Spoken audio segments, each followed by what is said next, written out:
नमस्कार. आपलं पुन्हा एकदा स्वागत आहे. आज आपण एक अशा संकल्पनेबद्दल बोलणार आहोत जी आपल्या अगदी रोजच्या जगण्याचा भाग आहे, पण जिचं खरं स्वरूप प्रचंड गूढ आहे. आपण बोलणार आहोत काळाबद्दल. टाईम, वेळ. नमस्कार. हो, वेळ. आपल्याला तर ती सतत पुढे जाताना वाहताना जाणवते. भूतकाळ मागे सरतो, भविष्य पुढे येतं. अगदी. पण हा अनुभव खरा आहे का? की हे सगळं आपल्या जाणीवेने तयार केलेलं एक मोठं मायाजाल आहे, एक भ्रम? हाच कळीचा मुद्दा आहे. आपल्याला वाटणारा काळाचा प्रवाह आणि आधुनिक भौतिकशास्त्र जे सांगतंय त्यात जमीन आसमानाचा फरक दिसतो. हो, आम्ही पण यावर आधारित काही लेख, संशोधनं, पुस्तकं वाचली आहेत. त्यात भौतिकशास्त्र, तत्वज्ञान आणि अगदी मज्जाविज्ञान पण आहे. बरोबर. तर आज आपण या सगळ्या सामग्रीचा सखोल आढावा घेऊया. दोन्ही बाजूंचे युक्तिवाद तपासूया आणि बघूया की काळ खरंच अस्तित्वात आहे की नाही. उत्तम. सुरुवात कुठून करूया? मला वाटतं भौतिकशास्त्रापासून सुरुवात करायला हवी, कारण तिथूनच या कल्पनेला धक्का बसायला सुरुवात झाली. नक्कीच. चला तर मग आधी बघूया की काळ कसा नष्ट व्हायला लागला, म्हणजे भौतिकशास्त्राने त्याची पारंपरिक कल्पना कशी मोडून काढली. सुरुवातीला म्हणजे शतकानुशतके सर आयझॅक न्यूटन यांची कल्पना प्रमाण मानली जात होती. हो, त्यांची निरपेक्ष, सत्य आणि गणितीय काळाची कल्पना, जो स्वतःच्या स्वभावानुसार कशावरही अवलंबून न राहता सगळीकडे एकाच गतीनं वाहतो. अगदी, जणू काही एक अदृश्य वैश्विक घड्याळ चालू आहे जे सर्वांसाठी समान आहे. हे खूप सहज वाटतं नाही का, आपल्या अनुभवाशी जोडणारं. हो ना. पण मग 1905 साली अल्बर्ट आइन्स्टाईन आले आणि त्यांनी सगळं बदलून टाकलं. त्यांच्या आता विशेष सापेक्षता सिद्धांताने, स्पेशल थिअरी ऑफ रिलेटिव्हिटी. बरोबर. त्याचे दोन मुख्य आधारस्तंभ होते. एक, भौतिकशास्त्राचे नियम सर्व निरीक्षकांसाठी सारखेच असतात जर ते एकमेकांच्या तुलनेत समान वेगाने प्रवास करत असतील. आणि दुसरं जे खूप महत्त्वाचं आहे, प्रकाशाचा निर्वातातील वेग, speed of light in vacuum, हा कोणत्याही निरीक्षकासाठी नेहमी सारखाच असतो, मग तो निरीक्षक कितीही वेगाने कुठेही प्रवास करत असो. अच्छा. आणि याचे परिणाम खूप अनपेक्षित होते नाही का? जसं की वेळेचं हळू किंवा जलद होणं. अगदी. त्याला म्हणतात काळ विस्तार किंवा टाइम डायलेशन. सोप्या भाषेत सांगायचं तर जे घड्याळ गतिमान आहे ते स्थिर निरीक्षकाच्या घड्याळापेक्षा हळू चालतं. म्हणजे घड्याळात बिघाड होतो म्हणून नाही? नाही, हा घड्याळाचा दोष नाहीये. हा स्वतः काळाचाच गुणधर्म आहे. तुम्ही जेवढ्या जास्त वेगाने फिराल तेवढा तुमचा वेळ स्थिर असलेल्या व्यक्तीच्या तुलनेत हळू जाईल. हे खरं आहे का? म्हणजे प्रयोगातून सिद्ध झालंय? हो, नक्कीच. अत्यंत अचूक अणुघड्याळं विमानात आणि उपग्रहांमध्ये ठेवून पृथ्वीवरच्या घड्याळांशी तुलना केली गेली. आणि काय आढळलं? तर ती गतिमान घड्याळं खरोखरच थोडी हळू चालतात. बापरे. आणि जर खूप जास्त वेगाने प्रवास केला तर, म्हणजे प्रकाशाच्या वेगाच्या जवळ? तर हा परिणाम खूप मोठा होतो. समजा तुम्ही प्रकाशाच्या 99.995% वेगाने प्रवास केलात तर तुमचा वेळ सुमारे 1000 पटीने हळू जाईल. अविश्वसनीय. पण अजून एक गोष्ट होती ना, एकाच वेळी घडणाऱ्या घटनांबद्दल. हो, ती तर याहूनही जास्त गोंधळात टाकणारी आहे. त्याला म्हणतात एकाच वेळी घडणाऱ्या घटनांची सापेक्षता, रिलेटिव्हिटी ऑफ सायमल्टेनिटी. म्हणजे काय नक्की? म्हणजे असं की दोन वेगवेगळ्या ठिकाणी दोन घटना घडल्या. एका निरीक्षकाला त्या अगदी एकाच वेळी घडल्या असं वाटू शकतं, पण दुसरा निरीक्षक जो पहिल्याच्या तुलनेत वेगळ्या गतीने प्रवास करत आहे त्याला त्याच दोन घटना वेगवेगळ्या वेळी घडल्या आहेत असं वाटू शकतं. काय सांगताय? म्हणजे एकाच वेळी ही गोष्ट पण सापेक्ष आहे, प्रत्येकासाठी वेगळी? बरोबर. आणि यामुळे काय होतं तर संपूर्ण विश्वासाठी एकच वर्तमान क्षण किंवा आत्ता, युनिव्हर्सल नाव, ही कल्पनाच कोसळून पडते. माझा आत्ता आणि तुमचा आत्ता एकच असेल याची काही खात्री नाही जर आपण वेगवेगळ्या गतीने प्रवास करत असू. हे तर खूपच विचित्र आहे. म्हणजे आपण सगळे एकाच वर्तमान क्षणात जगत नाही आहोत. सापेक्षता सिद्धांत तरी तेच सुचवतो. आणि याच विचारातून हर्मन मिन्कोव्स्की नावाच्या गणितज्ञाने एक नवी कल्पना मांडली. कोणती? त्यांनी सांगितलं की अवकाश, स्पेस आणि काळ, टाईम, या दोन वेगळ्या गोष्टी नाहीत. त्या एकाच 4-मितीय सलग रचनेचे भाग आहेत. त्याला त्यांनी नाव दिलं अवकाशकाळ, स्पेस टाईम. 4 मितीय म्हणजे लांबी, रुंदी, उंची, आणि चौथी मिती म्हणजे काळ. अगदी बरोबर.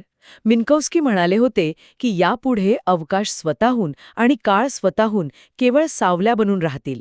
आणि त्यांचं एकत्रीकरणच स्वतंत्र वास्तव म्हणून टिकेल. वा, म्हणजे काळ हा अवकाशासारखाच एक आयाम आहे. आणि मग आईन्स्टाईनने त्यांच्या सामान्य सापेक्षता सिद्धांतामध्ये जनरल थिअरी ऑफ रिलेटिव्हिटी, गुरुत्वाकर्षणाचाही संबंध याच्याशी जोडला, बरोबर? हो, 1915 मध्ये सामान्य सापेक्षता सांगते की गुरुत्वाकर्षण म्हणजे काहीतरी ओढणारी शक्ती नाही, तर वस्तुमान आणि ऊर्जेमुळे अवकाश काळात निर्माण झालेली वक्रता आहे. जड वस्तू अवकाश काळाला वाकवतात. आणि या वाकण्याचा काळावर परिणाम होतो. नक्कीच.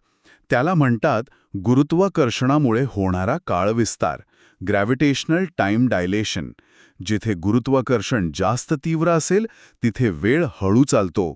उदाहरणार्थ, पृथ्वीच्या पृष्ठभागावर जिथे गुरुत्वाकर्षण जास्त आहे तिथे वेळ उंच डोंगराच्या माथ्यापेक्षा किंचित हळू चालतो. हा फरक खूप सूक्ष्म असतो, पण मोजता येतो. अगदी 1 मिलीमीटर उंचीवरही वेळेत फरक पडतो, हे प्रयोगातून दाखवलं गेलंय. 1 मिलीमीटरवर सुद्धा अविश्वसनीय. आणि तुम्ही म्हणालात की GPS मध्ये पण याचा विचार करावा लागतो. हो, कारण GPS उपग्रह पृथ्वीपासून खूप दूर आहेत, जिथे गुरुत्वाकर्षण कमी आहे. त्यामुळे तिथली घड्याळं पृथ्वीवरच्या घड्याळांपेक्षा थोडी जलद चालतात. शिवाय ते वेगाने फिरत असल्यामुळे विशेष सापेक्षतेनुसार वेळ थोडा हळूही होतो. या दोन्ही परिणामांची अचूक गणना करून GPS प्रणालीत सुधारणा केली नाही तर काही मिनिटांतच GPS लोकेशन चुकीचं दाखवायला लागेल. म्हणजे काळ हा काही स्थिर न बदलणारा प्रवाह नाहीये, तर तो लवचिक आहे, गती आणि गुरुत्वाकर्षणाने बदलतो. आणि प्रत्येकाचा आत्ता वेगळा असू शकतो. अगदी. मग या सगळ्याचा तात्विक अर्थ काय निघतो? म्हणजे फक्त वर्तमान काळ खरा आहे की भूत, वर्तमान, भविष्य सगळंच खरे आहे? हा महत्वाचा प्रश्न आहे. तत्वज्ञानात याला वर्तमानवाद, प्रेझेंटिझम, विरुद्ध शाश्वतवाद, इटर्नलिझम म्हणतात. वर्तमानवाद म्हणजे फक्त आत्ताचा क्षण खरा आहे, भूतकाळ होऊन गेला, भविष्य अजून आलेलं नाही. हे आपल्या अनुभवाशी जुळतं. हो, पण सापेक्षता सिद्धांत शाश्वतवादाला जास्त पाठिंबा देतो. शाश्वतवाद म्हणजे भूतकाळ, वर्तमानकाळ आणि भविष्यकाळ हे तिन्हीही समानपणे वास्तविक आणि अस्तित्वात आहेत. म्हणजे कसं? यातूनच ब्लॉक युनिव्हर्स मॉडेल येतं. कल्पना करा की संपूर्ण अवकाश काळ म्हणजे भूतकाळापासून भविष्यापर्यंत सगळं एका मोठ्या स्थिर 4 मितीय ठोकड्यासारखं आहे. ब्लॉकसारखं. हो, त्यात भूतकाळातल्या घटना, वर्तमानातल्या आणि भविष्यातल्याही सगळ्या एकाच वेळी अस्तित्वात आहेत, आपापल्या जागी गोठलेल्या स्थितीत. म्हणजे डायनासॉरचं अस्तित्व, माझं लहानपण आणि माझं उद्याचं जेवण हे सगळं त्या ब्लॉकमध्ये आहे, स्थिर. या मॉडेलनुसार हो, सगळं काही आधीपासूनच त्या 4D रचनेत आहे. काहीही घडत नाहीये, सगळं फक्त आहे. मग आपल्याला काळ पुढे सरकतोय असं का वाटतं? प्रवाहाचा अनुभव काय येतो? या मॉडेलनुसार तो आपल्या जाणीवेचा परिणाम आहे. आपली जाणीव त्या स्थिर ब्लॉक युनिव्हर्समधून एका विशिष्ट मार्गाने, ज्याला वर्ल्ड लाईन म्हणतात, प्रवास करते. आणि त्यामुळे आपल्याला घटना एकामागून एक घडत असल्याचा म्हणजेच काळाच्या प्रवाहाचा अनुभव येतो. याचं उदाहरण कसं देता येईल? एका फिल्मच्या रीलचं उदाहरण घ्या.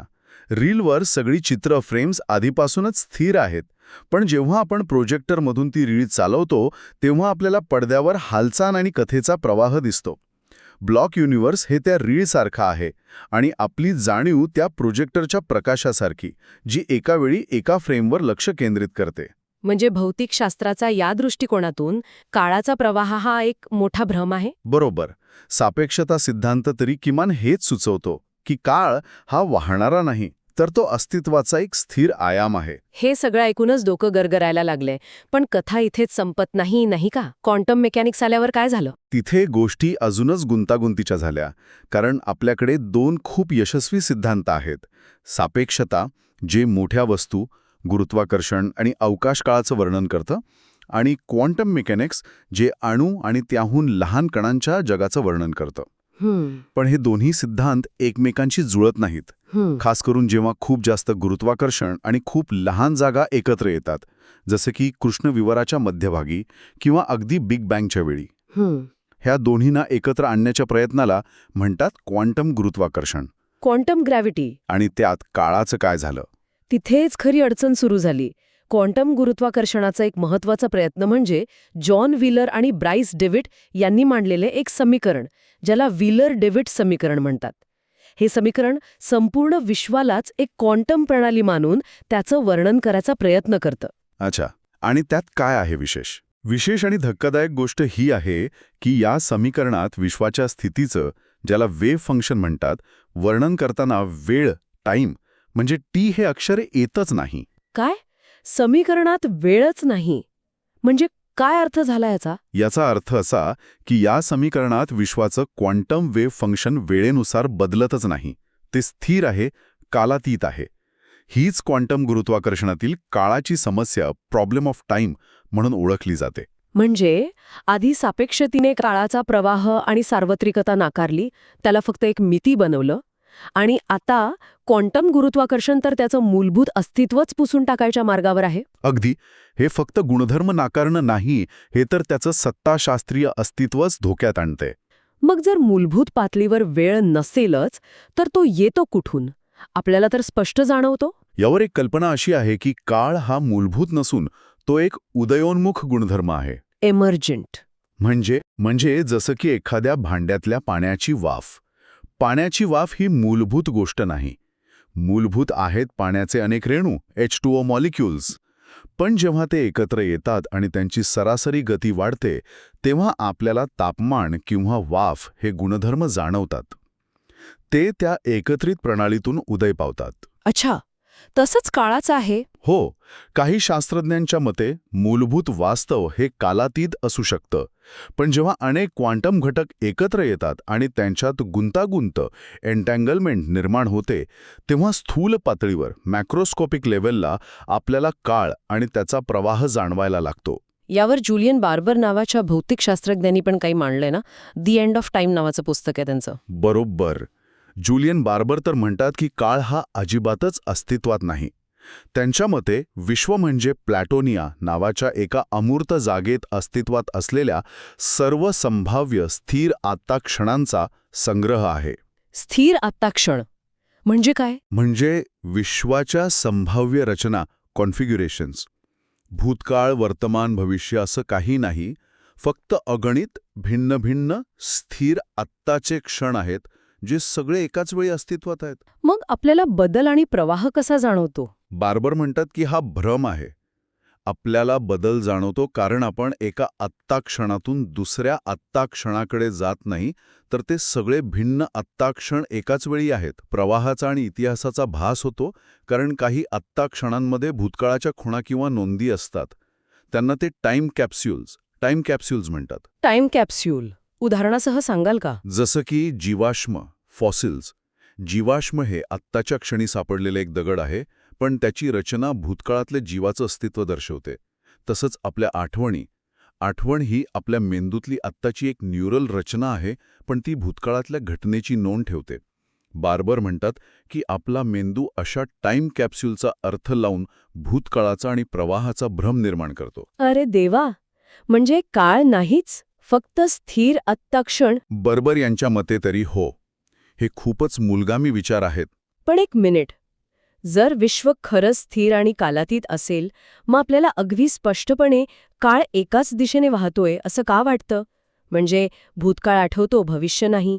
अंड फुटतं, पण फुटलेलं अंड आपोआप एकत्र येऊन पुन्हा अंड बनत नाही. याला वेळेचा बाण म्हणतात ना? बरोबर. हा एक मोठा आणि महत्त्वाचा प्रश्न आहे, विशेषतः कारण भौतिकशास्त्राचे मूलभूत नियम, जसं की गुरुत्वाकर्षण, विद्युत चुंबकत्व, हे काळ उलट सुसंगत, टाईम रिव्हर्सल इन्व्हेरियंट आहेत. म्हणजे जर तुम्ही एखाद्या प्रक्रियेचा व्हिडिओ उलट चालवला, तर ते नियमानुसार शक्य वाटेल, पण प्रत्यक्षात तसं घडत नाही. मग ह्या बाणाचं स्पष्टीकरण काय? याचं सर्वात मान्यताप्राप्त स्पष्टीकरण येतं उष्मागतिकेच्या दुसऱ्या नियमातून. एन्ट्रोपीवाला नियम. हो, तोच. हा नियम सांगतो की कोणत्याही बंदिस्त आणि वेगळ्या प्रणालीत, आयसोलेटेड सिस्टीम, एकूण एन्ट्रॉपी म्हणजे अव्यवस्था, यादृच्छिकता किंवा पसारा, कालांतराने फक्त वाढते किंवा स्थिर राहते. ती कधीही आपोआप कमी होत नाही. म्हणजे जग नेहमी जास्त अव्यवस्थेकडे जातं. अगदी. अखंड अंड, कमी एन्ट्रॉपी, व्यवस्थित रचना, आपोआप फुटू शकतं. जास्त एन्ट्रॉपी, अव्यवस्थित रचना. पण फुटलेले तुकडे आपोआप एकत्र येऊन पुन्हा अखंड अंड बनत नाहीत. भविष्य म्हणजे जास्त एन्ट्रॉपीची दिशा. पण हा नियम मूलभूत आहे की सांख्यिकीय? हा महत्वाचा मुद्दा आहे. हा नियम मूलभूत कणांसाठी नाही, तर अनेक कणांच्या एकत्रित सांख्यिकीय वर्तनातून उदयास येतो. अब्जावधी रेणू एकत्र आल्यावर अव्यवस्थित होण्याची शक्यता खूप जास्त असते. आणि अजून एक गोष्ट म्हणजे हा नियम काम करण्यासाठी विश्वाची सुरुवात म्हणजे बिग बँग ही अत्यंत कमी एन्ट्रॉपीच्या अतिशय सुव्यवस्थित स्थितीत झाली असणं गरजेचं आहे. याला पास्ट हायपोथेसिस म्हणतात. ही स्वतःच एक मोठी गूढ गोष्ट आहे की विश्व इतक्या कमी एन्ट्रॉपीमध्ये का सुरू झालं. अच्छा, मग या एन्ट्रॉपीचा आणि ब्लॉक युनिव्हर्सचा संबंध कसा जोडायचा? हा बाण म्हणजे नक्की काय? ब्लॉक युनिव्हर्सच्या दृष्टिकोनातून हा बाण म्हणजे काळाचा बाण नाही, तर काळामधील बाण आहे. म्हणजे तो स्थिर 4D ब्लॉक युनिव्हर्स जसा आहे त्यातच पदार्थ आणि ऊर्जेची रचना एका अक्षावर, ज्याला आपण काळ म्हणतो, असममितपणे मांडलेली आहे. म्हणजे कसं? म्हणजे त्या ब्लॉकच्या एका टोकाला, ज्याला आपण भूतकाळ म्हणतो, एन्ट्रोपी खूप कमी आहे आणि दुसऱ्या टोकाला, ज्याला आपण भविष्य म्हणतो, एन्ट्रोपी खूप जास्त आहे. संपूर्ण रचनाच अशी आहे. आणि आपल्याला हा फरक प्रवाहासारखा जाणवतो. बरोबर. आपली जाणीव किंवा कोणताही भौतिक निरीक्षक जेव्हा त्या ब्लॉकमधून जातो किंवा त्या ब्लॉकचा भाग असतो, तेव्हा त्याला हा एन्ट्रॉपीचा चढ, ग्रेडियंट, कमीकडून जास्त एन्ट्रॉपीकडे जाणारा बदल एका दिशेने वाहणाऱ्या प्रवाहासारखा जाणवतो. यावर कार्लो रोवेली यांचं पण काही म्हणणं आहे ना? Thermal time? हो. कार्लो रोवेली, जे लूप क्वांटम ग्रॅव्हिटीचे पुरस्कर्ते आहेत, ते म्हणतात की काळाचा प्रवाह हा आपल्या जगाकडे पाहण्याच्या स्थूल, मॅक्रोस्कोपिक आणि अस्पष्ट ब्लड दृष्टिकोनामुळे निर्माण होतो. आपल्याला सूक्ष्म पातळीवरची सगळी माहिती नसते. या अपूर्ण ज्ञानामुळे आणि एन्ट्रॉपी वाढीच्या सांख्यिकीय प्रवृत्तीमुळे आपल्याला थर्मल टाईम किंवा उष्णतेवर आधारित वेळेचा अनुभव येतो. म्हणजे हा प्रवाह विश्वाचा मूलभूत गुणधर्म नाही, तर आपल्या आणि विश्वाच्या अंतर्क्रियेतून निर्माण होणारी गोष्ट आहे. रोवेलींच्या मते तरी हो. हा आपल्या दृष्टिकोनावर अवलंबून आहे, पर्स्पेक्टिव्हल, मूलभूत नाही. पण या एन्ट्रॉपी आधारित स्पष्टीकरणावर टीका पण होते ना? हो, नक्कीच. काही जण म्हणतात की हे संकल्पनात्मक गोंधळ आहे. एन्ट्रॉपी स्वतः वेळेवर अवलंबून आहे, मग वेळेचा बाण एन्ट्रॉपीने कसा समजावून सांगणार? हा चक्राकार युक्तिवाद वाटू शकतो. काही जण विचारतात की एन्ट्रॉपी स्वतः कालातीत असू शकते का? या टीका असूनही उष्मागतिकीय बाण हेच सध्या वेळेच्या दिशेचं सर्वात प्रचलित स्पष्टीकरण आहे. म्हणजे भौतिकशास्त्र तर बऱ्यापैकी काळाच्या मूलभूत अस्तित्वावरच प्रश्नचिन्ह उभं करते. आता थोडं तत्वज्ञानाकडे वळूया. त्यांनी या भौतिक निष्कर्षांना कसा प्रतिसाद दिलाय? भौतिकशास्त्राने उभ्या केलेल्या या आव्हानांना तत्वज्ञान्यांनी गांभीर्याने घेतलंय. मुख्य प्रश्न उरतो, काळाचे कोणते भाग खऱ्या अर्थाने अस्तित्वात आहेत? यासाठी मॅकटॅगेट नावाच्या तत्वज्ञाने काही मांडलं होतं ना, ए मालिका आणि बी मालिका. बरोबर. J.M.E. मॅकटॅगट. त्यांनी काळाबद्दलच्या आपल्या 2 मुख्य विचारसरणी मांडल्या. ए मालिका म्हणजे काळानुसार बदलणारे गुणधर्म. भूतकाळ, वर्तमानकाळ, भविष्यकाळ. एखादी घटना आधी भविष्य असते, मग वर्तमान बनते आणि नंतर भूतकाळात जाते. यात प्रवाह महत्वाचा आहे. आणि बी मालिका? बी मालिका म्हणजे घटनांमधील कायमस्वरूपी संबंध. च्या आधी, च्या नंतर, एकाच वेळी. या दृष्टिकोनात घटना अवकाश काळातील बिंदूसारख्या आहेत आणि त्यांचे एकमेकांशी असलेले संबंध कधीच बदलत नाहीत. जसं की डायनोसॉरचं अस्तित्व हे मानवी अस्तित्वाच्या आधी आहे, हा संबंध कायमचा आहे. यात प्रवाह नाही, फक्त एक स्थिर क्रम आहे. मग या 2 मालिकांवर आधारित काळाच्या अस्तित्वाविषयीचे मुख्य सिद्धांत कोणते आहेत? मुख्यत्वे 3 सिद्धांत आहेत. पहिला म्हणजे वर्तमानवाद, जो म्हणतो फक्त वर्तमान काळ खरा आहे. भविष्यकाळ म्हणजे जे अस्तित्वात येईल पण अजून आलेलं नाही. हा ए सिद्धांत आहे, कारण यात वर्तमान ही एक विशेष स्थिती आहे. याचे फायदे काय? हा आपल्या सामान्य अनुभवाशी आणि अंतर्ज्ञानाशी जुळतो. आपल्याला वाटतं की फक्त वर्तमानच खरं आहे. शिवाय हे इच्छा स्वातंत्र्याला वाव देत असं वाटतं, कारण भविष्य अजून निश्चित नाही. आणि तोटे? सर्वात मोठा तोटा म्हणजे सापेक्षता सिद्धांताशी विसंगती. आपण पाहिलं की सापेक्षतेनुसार सार्वत्रिक वर्तमान क्षण नसतो. प्रत्येकाचा आत्ता वेगळा असू शकतो. मग वर्तमानवाद नक्की कोणत्या आत्ताबद्दल बोलतोय हे स्पष्ट होत नाही. बरोबर. मग दुसरा सिद्धांत कोणता? तो ब्लॉक युनिव्हर्सवाला? हो, त्याला म्हणतात शाश्वतवाद, इटर्नलिझम. यानुसार भूतकाळ, वर्तमानकाळ आणि भविष्यकाळ हे सर्व समानपणे वास्तविक आणि अस्तित्वात आहेत.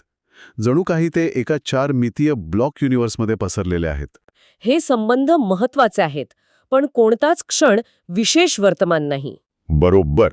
हा सिद्धांत सापेक्षता सिद्धांताशी सुसंगत आहे, कारण तो सार्वत्रिक वर्तमानाची गरजच मानत नाही. पण याचे आव्हान काय? मुख्य आव्हान म्हणजे जर सगळं आधीच अस्तित्वात आहे, तर आपल्याला काळाचा प्रवाहाचा अनुभव काय येतो? आणि दुसरं म्हणजे इच्छा स्वातंत्र्याचा प्रश्न. जर भविष्य भूतकाळाप्रमाणेच निश्चित आणि तिथे अस्तित्वात असेल, तर आपल्या निवडी खऱ्या अर्थाने स्वतंत्र कशा असू शकतात? भविष्य तर आधीच ठरल्यासारखं वाटेल. हे गंभीर प्रश्न आहेत. आणि तिसरा सिद्धांत काय आहे? काहीतरी मधला मार्ग? हो. तिसरा आहे वाढणारा block universe, growing block universe. हा सिद्धांत म्हणतो की भूतकाळ आणि वर्तमानकाळ वास्तविक आहेत आणि अस्तित्वात आहेत, पण भविष्यकाळ अजून अस्तित्वात आलेला नाही. म्हणजे विश्व एका टोकाने वाढत चालले. कल्पना करा की मास्क्रो म्हणजे अवकाश काळाचा एक ब्लॉक आहे जो सतत वाढत आहे. भूतकाळ म्हणजे जो भाग तयार झाला आहे आणि तो बदलत नाही. वर्तमान काळ म्हणजे त्या ब्लॉकचा सतत पुढे सरकणारा, विस्तार पावणारा किनारा, येस. एज. आणि भविष्य म्हणजे जो भाग अजून बनायचा आहे. हां, पण ए सिद्धांत वाटतोय कारण यात वर्तमान किनारा विशेष आहे. हो, हा ए सिद्धांत आहे. याचा फायदा असा की हा निश्चित भूतकाळ आणि खुलं भविष्य यांचा मेळ घालण्याचा प्रयत्न करतो. आपल्या अनुभवाशी हे थोडं जास्त जुळतं. पण यालाही आव्हानं असतीलच. नक्कीच. पहिलं आव्हान म्हणजे सापेक्षतेच्या जगात नक्की कोणता क्षण तो वस्तुनिष्ठ वर्तमान किनारा आहे हे कसं ठरवायचं. पुन्हा तो सार्वत्रिक वर्तमानाचा प्रश्न येतो. दुसरं म्हणजे भूतकाळातल्या क्षणांचं काय? ते जेव्हा वर्तमान होते तेव्हा त्यांनाही तसंच वाटलं असेल की ते किनारा आहेत. मग आता ते फक्त भूतकाळ कसे बनले? त्यांचं वर्तमानत्व कसं गेलं? म्हणजे तिन्ही सिद्धांतांमध्ये काही ना काही अडचणी आहेतच. पण सापेक्षतेमुळे शाश्वतवाद किंवा ब्लॉक युनिव्हर्सला जास्त बळ मिळतं असं दिसतंय. हो, भौतिकशास्त्राच्या दृष्टिकोनातून तरी ते अधिक सुसंगत वाटतं. मग जे विचारवंत ठामपणे म्हणतात की मूलभूत वास्तव कालातीत आहे, जसे जुलियन बार्बर आणि कार्लो रोवेली, त्यांच्या विचारांबद्दल अजून थोडं सांगाल का? नक्कीच. हे दोघेही महत्वाचे आहेत कारण ते आधुनिक भौतिकशास्त्राचे निष्कर्ष स्वीकारून एका कालातीत वास्तवाचं चित्र उभं करतात आणि आपला काळाचा अनुभव कसा निर्माण होतो हे स्पष्ट करण्याचा प्रयत्न करतात. आधी बार्बरबद्दल बोलूया. त्यांची प्लॅटोनिया संकल्पना. हो, बार्बर यांचा विचार संबंधात्मक भौतिकशास्त्रावर आधारित आहे. त्यांचं म्हणणं आहे की काळ म्हणजे बदलाचं मापन, या पलीकडे काही नाही. Time is nothing but change. अच्छा. त्यांची प्लॅटोनिया म्हणजे सर्व संभाव्य स्थिर आत्ता क्षणांचा possible configurations of the universe or nows संग्रह, जो एका अमूर्त जागेत अस्तित्वात आहे. हे सर्व आत्ता क्षण एकाच वेळी अस्तित्वात आहेत. त्यांच्यात कोणताही क्रम किंवा प्रवाह नाही. आणि आपला अनुभव तो येतो टाइम कॅप्सूलमुळे. म्हणजे काही आत्ता क्षणांमध्ये अशा रचना असतात ज्या भूतकाळातील इतर आत्ता क्षणांबद्दल माहिती देतात. जसं आपण जीवाश्म किंवा आठवणींबद्दल बोललो. आपला मेंदू या स्थिर रचना वाचतो आणि त्यांना एका क्रमाने जोडून भूतकाळ आणि प्रवाहाचा अनुभव निर्माण करतो. पण हा फक्त मेंदूने लावलेला अर्थ आहे. मूलभूत वास्तव स्थिर आणि कालातीत आहे. ठीक आहे. आणि कार्लो रोवेली, त्यांचं पुस्तक द ऑर्डर ऑफ टाइम खूप गाजलंय. हो, रोवेली पायऱ्या-पायऱ्यांनी आपला युक्तिवाद मांडतात. पहिली पायरी आहे काळाचे विघटन, क्रम्बलिंग ऑफ टाइम. ते दाखवून देतात की भौतिकशास्त्राने आपल्या काळाबद्दलच्या सामान्य ज्ञानाच्या कल्पना कशा मोडून काढल्या आहेत. म्हणजे काळ सगळीकडे सारखा नसतो, सार्वत्रिक वर्तमान नसतो, त्याची मूलभूत दिशा नसते. बरोबर. जसं आपल्याला वाटतं की पृथ्वी सपाट आहे पण ती गोल आहे, तसंच आपल्याला काळ वाहतो असं वाटतं, पण मूलभूत पातळीवर तो तसा नाही. दुसरी पायरी कोणती? दुसरी पायरी आहे काळाशिवायचं जग, वर्ल्ड विदाऊट टाईम. इथे ते म्हणतात की मूलभूत वास्तव हे वस्तूंचं नसून घटना आणि प्रक्रियांचं बनलेलं आहे. ते लूप क्वांटम ग्रॅव्हिटीचा आधार घेतात, जिथे अवकाश आणि काळसुद्धा क्वांटम कणांसारखे आहेत आणि कोणतंही गुळगुळीत पार्श्वभूमीवरचं घड्याळ नाही. जग म्हणजे घटनांचे एक जाळं आहे. आणि तिसरी पायरी? काळ येतो कुठून? तिसरी पायरी आहे काळाचे स्रोत, सोर्सेस ऑफ टाईम.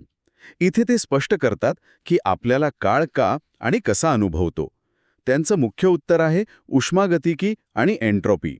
तोच थर्मल टाईम ज्याबद्दल आपण बोललो. म्हणजे आपल्या स्थूल अस्पष्ट दृष्टिकोनामुळे आणि एन्ट्रोपी वाढीमुळे. हो, त्यांच्या मते काळाचा प्रवाह हा आपल्या आणि जगाच्या आंतरक्रियेतून आपल्या मर्यादित ज्ञानामुळे निर्माण होणारा दृष्टिकोनात्मक अनुभव आहे.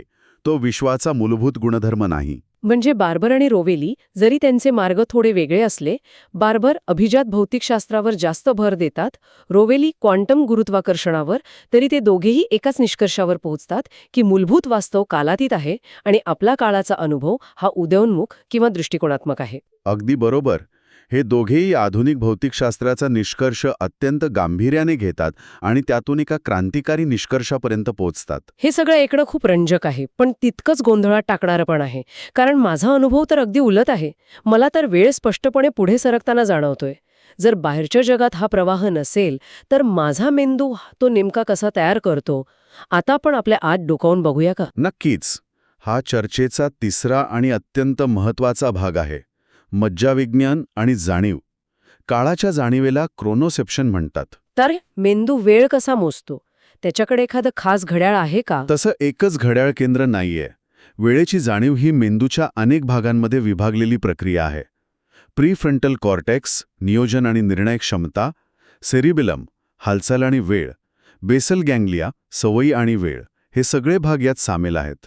आणि हे वेगवेगळ्या कालावधीसाठी काम करतात. हो, मेंदू मिलीसेकंड आणि सेकंदांपासून ते मिनिटं, तास आणि अगदी आपल्या शरीराच्या 24 तासांच्या नैसर्गिक लयबद्धतेपर्यंत सर्केडियन रिदम्स वेगवेगळ्या पातळ्यांवर वेळ सांभाळतो. सेकंड किंवा मिनिटं मोजण्यासाठी काही मॉडेल आहे का? एक प्रसिद्ध मॉडेल आहे अंतर्गत घड्याळ किंवा पेसमेकर ॲक्युम्युलेटर. मॉडेलची कल्पना अशी आहे की मेंदूत एक पेसमेकर आहे जो नियमित गतीने स्पंदने सोडतो. टिक टिक टिक सारखं. साधारण तसं. मग एक गेट किंवा दरवाजा असतो जो आपण एखाद्या गोष्टीवर किती लक्ष देतो यावर अवलंबून उघडतो किंवा बंद होतो. जेव्हा गेट उघडं असतं तेव्हा स्पंदने एका ॲक्युम्युलेटर म्हणजे संग्राहकामध्ये जमा होतात. जितकी जास्त स्पंदने जमा होतात तेवढा जास्त वेळ गेला असं मेंदूला वाटतं. अच्छा, यामुळेच वेळेच्या अनुभवात फरक पडतो का? म्हणजे आनंदात वेळ पटकन जातो आणि कंटाळा आला की वेळ जात नाही. अगदी बरोबर. हे अटेन्शनल गेट मॉडेल स्पष्ट करतं. जेव्हा आपल्याला कंटाळा येतो किंवा आपण एखाद्या गोष्टीची वाट पाहत असतो तेव्हा आपलं लक्ष वेळेकडे जास्त असतं. त्यामुळे गेट जास्त वेळ उघडं राहतं आणि जास्त स्पंदने जमा होतात. म्हणून वेळ हळू जातोय असं वाटतं. आणि जेव्हा मजा येत असते किंवा आपण कामात असतो तेव्हा आपलं लक्ष वेळेवरून हटलेलं असतं. गेट कमी वेळ उघडं राहतं, कमी स्पंदने जमा होतात आणि आपल्याला वाटतं की अरे, वेळ किती पटकन गेला. आणि कधीकधी अपघाताच्या वेळी किंवा भीती वाटताना सगळं स्लो मोशनमध्ये घडते असं वाटतं. त्याचं काय? त्याचं कारणही यातच आहे. जेव्हा आपण उत्तेजित किंवा तणावाखाली असतो तेव्हा मेंदूतले रासायनिक बदल जसं की ॲड्रेनालिन पेसमेकरचा वेग वाढवतात किंवा लक्ष जास्त केंद्रित झाल्यामुळे जास्त स्पंदने मोजली जातात. त्यामुळे तोच कालावधी जास्त लांबल्यासारखा वाटतो, जणू काही स्लो मोशन चालू आहे. हे खूपच इंटरेस्टिंग आहे. म्हणजे आपला भावनिक आणि मानसिक स्थितीचा थेट परिणाम वेळेच्या जाणीवेवर होतो. हो, आणि ही जाणीव फक्त मेंदूपुरती मर्यादित नाही, ती शरीरबद्ध पण आहे. म्हणजे आपल्या शारीरिक स्थितीशी जोडलेली आहे. शरीरबद्ध म्हणजे कसं? आपली आंतरसंवेदना म्हणजे आपल्या शरीराच्या आतल्या स्थितीची जाणीव, जसे की हृदयाचे ठोके, श्वासाची गती, याचाही वेळेच्या जाणीवेवर परिणाम होतो. हृदयाचे ठोके जलद झाले की वेळही जलद जातोय असं वाटू शकतं. काही सिद्धांत तर म्हणतात की वेळ मोजणारे न्यूरॉन्स हे मोटर कॉर्टेक्समध्ये म्हणजे हालचाली नियंत्रित करणारा भाग असतात आणि मोठ्या न्यूरॉन्सच्या गटांच्या एकत्रित लयबद्ध कार्यांमधून वेळ निर्माण होतो. म्हणजे वेळ जाणणं हे आपल्या शारीरिक अस्तित्वाशी जोडलेलं आहे. ठीक आहे, म्हणजे मेंदू कालावधी मोजू शकतो आणि त्यात बदलही जाणवतात. पण अजून एक खोल कोडा आहे. आपल्याला फक्त कालावधी नाही तर एका सातत्याचा किंवा प्रवाहाचा अनुभव कसा येतो? आपण वेळेत पसरलेल्या घटना कशा ओळखतो? जसं की गाण्याची चाल ऐकताना सूर एकामागून एक येतात किंवा पक्षी उडून जातो तेव्हा त्याची सलग हालचाल दिसते. हा खूप महत्त्वाचा प्रश्न आहे. याचं उत्तर कदाचित विल्यम जेम्स नावाच्या तत्त्वज्ञ आणि मानसशास्त्रज्ञाने दिलेल्या स्पेशियस प्रेझेंट या संकल्पनेत आहे. स्पेशियस प्रेझेंट म्हणजे वरवरचा वर्तमान काळ. हो, किंवा अनुभवलेला क्षण. जेम्स म्हणाले की आपली जाणीव असलेला आत्ताचा क्षण हा गणितातल्या बिंदूसारखा नसतो, ज्याला काही विस्तार नाही. उलट आपला अनुभवलेला वर्तमान काळ हा काहीशे मिलिसेकंद ते काही सेकंदांपर्यंत पसरलेली एक खिडकी आहे. एक खिडकी. हो, या खिडकीमुळेच आपल्याला बदल आणि सातत्य जाणवता येतं. जर आपला आता फक्त एका क्षणापुरता असता तर आपल्याला 2 क्षण जोडताच आले नसते आणि हालचाल किंवा संगीतासारख्या गोष्टी अनुभवताच आल्या नसत्या. मग ही खिडकी किंवा अनुभवलेला क्षण तयार कसा होतो? याची काही मॉडेल्स आहेत का? हो, अनेक मॉडेल्स आहेत. एक आहे सिनेमॅटिक मॉडेल. जसं सिनेमात स्थिर चित्रांची जलद मालिका दाखवून हालचालीचा भ्रम निर्माण करतात, तशीच आपली जाणीव स्थिर क्षणांची मालिका जोडून प्रवाहाचा भास निर्माण करते. पण हे थोडं कृत्रिम वाटतंय. हो, यावर टीकाही होते. दुसरा आहे एक्सटेन्शनल मॉडेल, जे म्हणतं की जाणीवेचे भाग स्वतःच वेळेत विस्तारलेले असतात. आणि तिसरा रिटेन्शनल मॉडेल. हे एडमंड हुसरल नावाच्या तत्त्वज्ञाचं आहे ना? बरोबर. हे मॉडेल खूप प्रभावी मानलं जातं. हुसरल म्हणाले की आपल्या अनुभवलेल्या आत्ताच्या क्षणाची एक त्रिकालदर्शी रचना असते. त्यात 3 भाग असतात. एक मूळ ठसा, प्रायमल इम्प्रेशन, म्हणजे त्या क्षणी थेट इंद्रियांना जाणवणारी गोष्ट. 2 रिटेन्शन्स, म्हणजे नुकत्याच होऊन गेलेल्या भूतकाळाचे ताजे प्रतिध्वनी, जे अजूनही जाणीवेत आहेत पण आजच्याचे नाहीत. 3 प्रोटेन्शन्स, म्हणजे अगदी नजीकच्या भविष्यात काय अपेक्षित आहे याची एक अस्पष्ट जाणीव किंवा अपेक्षा.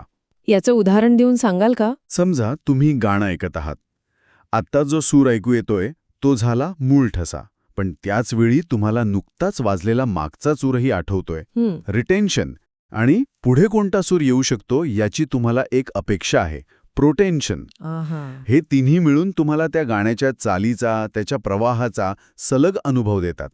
रिटेन्शनमुळे भूतकाळ वर्तमानाशी जोडला जातो आणि प्रोटेन्शनमुळे भविष्य. वा, हे खूपच पटण्यासारखं वाटतंय. म्हणजे आपला आत्ता हा भूत आणि भविष्याच्या धाग्यांनी विणलेला असतो. अगदी. आणि याला मज्जा विज्ञानाचाही आधार मिळतो. जोक्विन फस्टर नावाच्या न्यूरोसायंटिस्टने दाखवून दिले की मेंदूचा प्रीफ्रंटल कॉर्टेक्स हा भाग टेम्पोरल इंटिग्रेशन म्हणजे काळाला एकत्र आणण्याचं काम करतो. कसं काय? तो 3 गोष्टी करतो. कार्यरत स्मृती वापरून नुकताच गेलेला भूतकाळ रिटेन्शन धरून ठेवतो. हस्तक्षेप नियंत्रण वापरून सध्याच्या क्षणावर मूळ ठसा लक्ष केंद्रित करतो. आणि तयारी संच वापरून भविष्यातील कृती किंवा घटनेसाठी प्रोटेन्शन तयार राहतो. आपली जाणीव या तिन्हीला एकत्र आणते आणि अनुभवलेला क्षण तयार करते. तर मग या सगळ्याचा अर्थ काय लावायचा? भौतिकशास्त्र म्हणतंय काळ स्थिर आहे, ब्लॉक युनिव्हर्स आहे, आणि मेंदूविज्ञान सांगतंय की मेंदू स्वतःच प्रवाहाचा अनुभव तयार करतो. हो, याचं एकत्रीकरण असं करता येईल की आपला मेंदू एका ब्लॉक युनिव्हर्स सिम्युलेटरसारखं काम करतो. तो त्या मूलभूत स्थिर 4D ब्लॉक युनिव्हर्समधल्या स्थिर चौकटी किंवा माहिती घेतो आणि त्यांना अनुभवलेल्या क्षणाच्या खिडकीत एकत्र गुंफतो. रिटेन्शनल प्रोटेन्शनल यंत्रणेद्वारे. बरोबर. यातून तो एक स्थानिक, पुढे सरकणारं सिम्युलेशन तयार करतो. आणि हाच आपल्या जाणीवेतील काळाचा प्रवाहाचा अनुभव आहे. हा अनुभव मज्जा मानसिक, न्यूरोफिनोमिनॉलॉजिकल दृष्ट्या अगदी खरा आहे. पण त्याचं मूळ आपल्या जाणीवेत आहे, बाहेरच्या मूलभूत भौतिक वास्तवात नाही. म्हणजे आपल्या अनुभवाचं मूळ आपल्यातच आहे. बाहेरच्या जगात कदाचित फक्त एक स्थिर चित्र आहे आणि आपला मेंदू त्यातून एक मूव्ही बनवतोय. साधारणपणे तसंच काहीसं. पण जर असं असेल तर याचे परिणाम खूप मोठे आहेत. जर जग खरंच एक स्थिर, कालातीत ब्लॉक युनिव्हर्स असेल तर मग बदल, कारणमीमांसा आणि सर्वात महत्त्वाचं म्हणजे आपलं इच्छा स्वातंत्र्य यांचं काय होतं? बरोबर. हे ब्लॉक युनिव्हर्सचे काहीसे अस्वस्थ करणारे परिणाम आहेत. सुरुवात बदलापासून करूया. बदल कसा होतो जर सगळं स्थिर असेल तर? ब्लॉक युनिव्हर्समध्ये बदल म्हणजे एका स्थितीतून दुसऱ्या स्थितीत जाणं नव्हे, तर काळ या चौथ्या मितीवर वस्तू किंवा स्थितीमध्ये असलेला फरक आहे. उदाहरण. जसं आपण अवकाशात फिरताना डोंगराची उंची बदलते, पायथ्याशी कमी, शिखरावर जास्त, हा झाला उंचीतला फरक. तसंच ब्लॉक युनिव्हर्समध्ये वृद्धत्व म्हणजे तुमच्या जीवनरेषेवर तुमच्या शरीराच्या रचनेत असलेला फरक. बालपणी वेगळी रचना, तरुणपणी वेगळी, म्हातापणी वेगळी. हा फरक आहे, स्थित्यंतर नाही. ठीक आहे, मग कारणमीमांसेचं काय? म्हणजे एका घटनेमुळे दुसरी घटना घडते, याचं काय? ब्लॉक युनिव्हर्समध्ये कारणमीमांसा म्हणजे एखाद्या घटनेने दुसरी घटना निर्माण करणं, प्रोडक्शन, नव्हे तर त्या स्थिर ब्लॉक युनिव्हर्समध्ये असलेल्या नियमांनुसार घटनांमध्ये आढळणारा एक नियमित पॅटर्न किंवा स्वरूप, पॅटर्न ऑफ रेग्युलॅरिटी आहे. म्हणजे दगड मारला म्हणून खिडकी फुटली, हे कसे एक्सप्लेन करणार? यानुसार दगड मारण्याची घटना खिडकी फुटण्याच्या घटनेच्या आधी, अर्लियर इन द टाइम डिमेन्शन, येते. हा त्या ब्लॉक युनिव्हर्सच्या रचनेचाच एक भाग आहे. नियमांमुळे दगड फेकणे प्रकारच्या घटना नेहमी खिडकी फुटणे प्रकारच्या घटनांच्या आधी येतात. भविष्य भूतकाळामुळे घडत नाही. भूत, वर्तमान आणि भविष्य मिळून जी संपूर्ण 4D रचना आहे ती तशीच असते. हे खूपच वेगळं आहे. आणि मग इच्छा स्वातंत्र्याचं काय? जर भविष्य पण भूतकाळासारखंच निश्चित आणि स्थिर असेल तर माझ्या निवडींना काय अर्थ राहिला?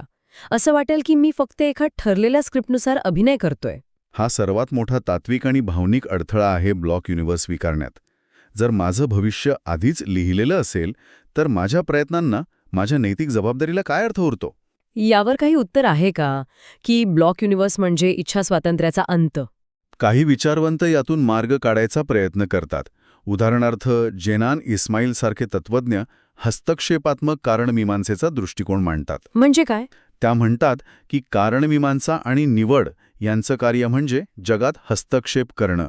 जरी संपूर्ण ब्लॉक निश्चित असला तरी आपली विचार प्रक्रिया आणि निवड ही त्या ब्लॉक युनिव्हर्समधील एका विशिष्ट मार्गाशी किंवा जीवनरेषेशी जोडलेली आहे. म्हणजे जरी ब्लॉक स्थिर असला तरी त्यात अनेक संभाव्य मार्ग असू शकतात. तुमची विचार करण्याची पद्धत आणि तुमची निवड हे ठरवतात की तुम्ही त्यापैकी कोणत्या मार्गावर आहात. नियम खात्री देतात की जर तुम्ही निवड A केली तर परिणाम X होईल आणि निवड B केली तर परिणाम Y होईल.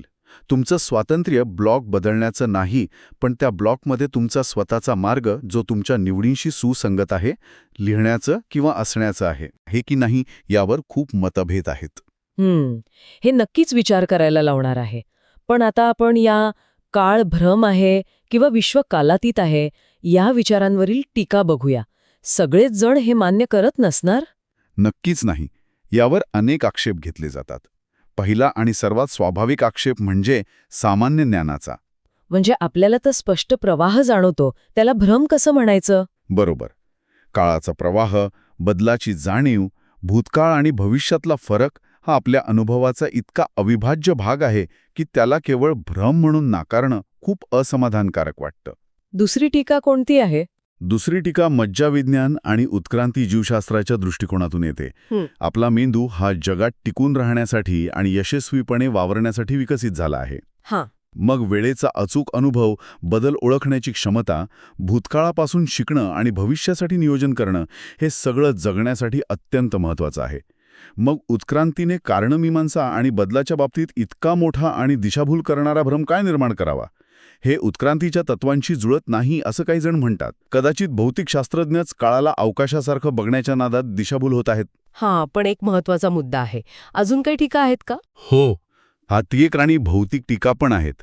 काही जण म्हणतात की सापेक्षतेचा युक्तिवाद हा काळ खरंच नाही हे सिद्ध करण्यासाठी निर्णायक, कन्क्लुसिव्ह नाही. सुसंगत असे वर्तमानवादी किंवा वाढत्या ब्लॉक युनिव्हर्सचे मॉडेल्स तयार करणं शक्य आहे, जरी त्यासाठी कदाचित एक विशेष संदर्भ चौकट मानावी लागेल.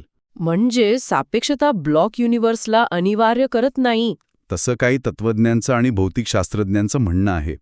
शिवाय ब्लॉक युनिव्हर्स ही संकल्पना वैज्ञानिकदृष्ट्या तपासता येत नाही आणि ती असत्य सिद्ध करता येत नाही. त्यामुळे ते विज्ञानापेक्षा तत्त्वज्ञान जास्त आहे असाही आक्षेप घेतला जातो.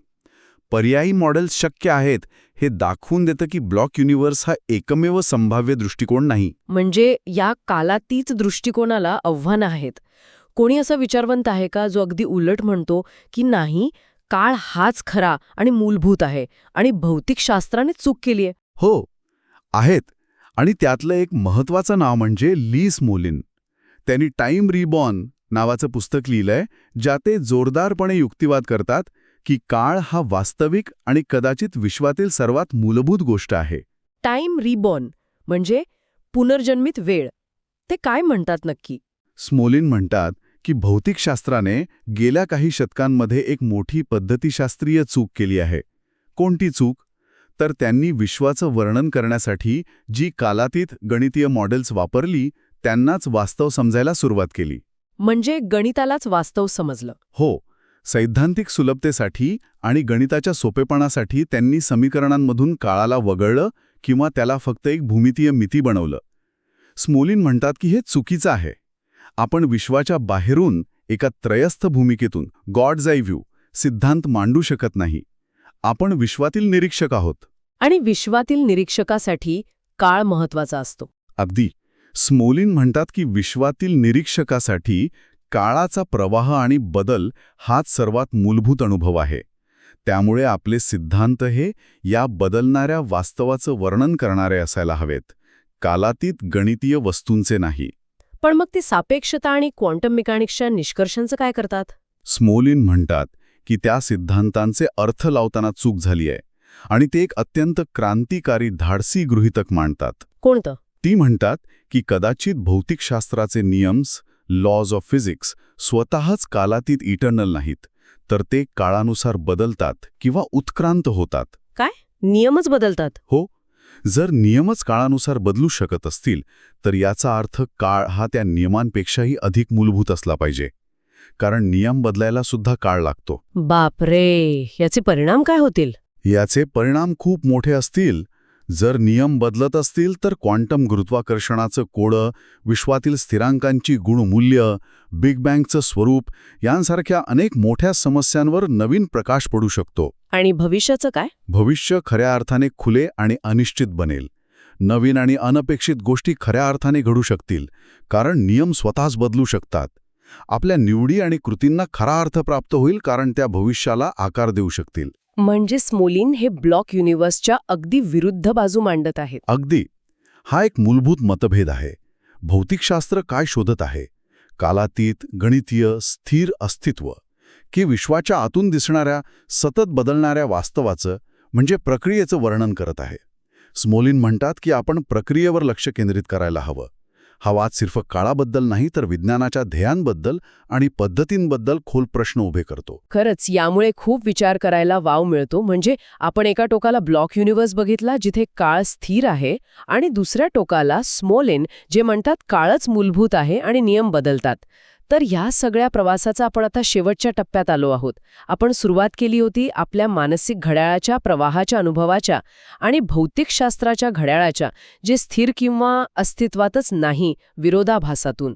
हो, आपण पाहिलं की भौतिकशास्त्र, विशेषतः सापेक्षता आणि क्वांटम गुरुत्वाकर्षणाचे काही विचार जोरदारपणे एका कालातीत किंवा किमान प्रवाहहीन वास्तवाकडे निर्देश करतात, जसं की ब्लॉक युनिव्हर्स.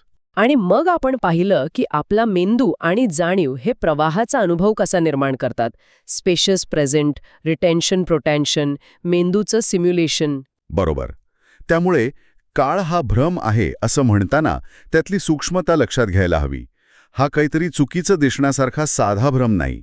हा एक खरा, आपल्या बैजिक आणि मानसिक रचनेतून निर्माण होणारा उदयोन्मुख, इमर्जंट अनुभव आहे. म्हणजे अनुभव खरा, पण त्याचं स्वरूप मूलभूत नाही. कदाचित तसं म्हणता येईल. ब्लॉक युनिव्हर्सच्या समर्थकांच्या मते चूक तेव्हा होते जेव्हा आपण आपल्या जाणीवेतील या स्थानिक व्यक्तिनिष्ठ प्रक्रियेला बाहेरच्या वस्तुनिष्ठ कालातीत अस्तित्वावर प्रक्षेपित करतो. मग या दोन्हीचं अस्तित्व आणि प्रक्रिया यांचं काहीतरी मेळ घालता येईल का? हाच मोठा प्रश्न आहे. एक शक्यता अशी आहे की वास्तवाचे 2 स्तर असू शकतात. एक मूलभूत, स्थिर, 4 मिती अस्तित्वाचा स्तर ज्याचं वर्णन भौतिकशास्त्र करतं, आणि दुसरा आपल्या जाणीवेत निर्माण होणारा गतिमान प्रक्रियेचा स्तर. आव्हान हे आहे की हा दुसरा स्तर पहिल्या स्तरातून नक्की कसा निर्माण होतो हे पूर्णपणे समजून घेणं. आणि आपण स्मोलिन यांचं प्रतिआव्हानही विसरता कामा नये. अगदी. कदाचित आपण काळाला नाकारण्यातच मूलभूत चूक करत आहोत. कदाचित काळ आणि बदल हेच वास्तव आहे आणि आपले सिद्धांत अजून ते पूर्णपणे पकडू शकलेले नाहीत. हा वाद अजूनही खुला आहे आणि विज्ञानाच्या अगदी पुढच्या फळीवर चालू आहे. तर शेवटी काय म्हणायचं? उत्तर काहीही असो, काळ खरा असो वा भ्रम, मूलभूत असो वा उदयोन्मुख, आपण जगतो ते याच काळाच्या अनुभवात, नाही का? आपल्या हृदयाचे ठोके, आपल्या आठवणी, आपल्या भविष्याच्या आशा आणि अपेक्षा सगळं काही काळाच्या जाणीवेशी जोडलेलं आहे. बरोबर. आणि इथेच एक शेवटचा विचार करायला लावणारा मुद्दा येतो, जो आपण वाचलेल्या एका लेखात होता. कोणता? तो असा की कदाचित सर्वात मोठे कोडे हे नाही की काळ तिथे बाहेर जगात अस्तित्वात आहे की नाही, तर त्याचे आपले अनुभव आपल्या माणुसकीचे सार, इसेन्स ऑफ ह्युमॅनिटी का बनवतात. या विशाल शांत ब्रह्मांडातील आपल्या छोट्याशा क्षणभंगूर अस्तित्वाला अर्थ, मार्मिकता आणि उद्देश का देतात. वाह, हा खरंच खूप खोल विचार आहे. म्हणजे काळाचं स्वरूप काहीही असो, त्याचा अनुभव आपल्याला माणूस म्हणून घडवतो. अगदी. या अत्यंत रंजक आणि तितक्याच गुंतागुंतीच्या विषयावरच्या सविस्तर चर्चेबद्दल आपले खूप खूप आभार. मला खात्री आहे की श्रोत्यांनाही यातून खूप काही नवीन कळालं असेल आणि विचार करायला नवी दिशा मिळाली असेल. मलाही यात भाग घ्यायला खूप मजा आली. धन्यवाद. तर आज आपण इथेच थांबूया.